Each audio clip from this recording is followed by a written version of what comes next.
What's up guys? Balik na sa tagluto.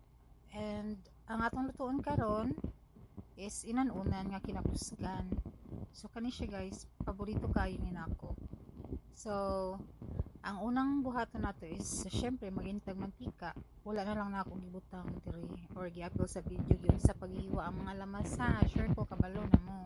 So first, maggisa lang ta og sibuyas bombay, puti akong gamit kay barato ron. And then sunod mo ang garlic, ako na siyang gibukbok kay kapoy kay panit, ako nang giapil ang panit. And then apil ang mga luya, bell pepper kinamang ko. And then namong ko inhabilin nga lata nga iba, so ako na siyang giapil. Then ako na siyang gipahumok. And kung makita na ninyo guys, kanang okra diha guys, ako nang giwatuag singot ang pagtanom ana, char. So gikan na sa akong garden na usa ra ka buok kay mo na malin habilin.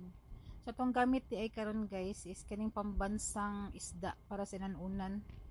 I'm not sure kung familiar mga rich kid di ka relate.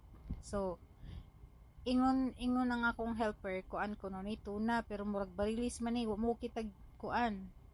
Yellow nga fin sa kaning gipalit niya. So siya ra man akong gipapalit tatlo. Anyways, giluto na lang gyapon ako kay mura may naa. Di ata maging juicy kay mura may naa. So mo na siya guys, ikaw man mo gisal-gisal, imo sa nagisalon gamay ang isda kay para mawa ang iyang lang sa gamay. Imura na siyang balihon. There. Wala na ko ni siya gi-fast forward. Uy, kay mubo ra man kay nga video. Dali ra man kay nilutuon ang inanunan basta di lang ka magtinapulan. Pero kung tapulan ka, awa jud kay mabuhat. Palit ta jud ka. Sige na kag kaog junk food sa gawas, bahala ka diya. So mo na siya guys, imo na siyang balihon, ikaw man. Kalipay sa mga bisdak na mga kaedad nako, char. So ang kani akong gigamit nga suka guys, hinimo ni nako spice vinegar ni siya. Tuba akong gamit ana niya. Na siya timpla nga suka, so lami kina siya. And then pero pwede ra ka mo gamit og unsay suka sa inyo ha. Dili ka mangitaan na. Ang akong giadi ay guys kay patis to, fish sauce, dili soy sauce ha. And then ako ra siya gipabukalan tud nga murag mo reduce ang ihang sauce.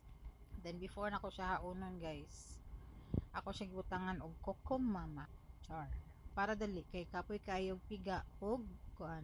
Oh, ako din ipakita guys, oh kung asa na ko gikuha ang akong kuan diha sa akong garden. Oh nya usa ra ka buok, abi na og napa nahuro tara kog kaon, kusog kay ko mukha og okra god mga siya usa ka buok. Then muna na siya, ikaw man ato guys, mahilis sa tungko ko mama kay ikan to sa rep ni gahi man siya. Timplahan na nimo gamay, imura na siyang tilaw-tilawan, then okay na gisa imo ang timpla, serve and enjoy. And if you want more recipes like this, utang buot in town, follow and share pod kay para daghan ang maamong, daghan makaog rice, daghan manambok, daghan sa makakaton, char.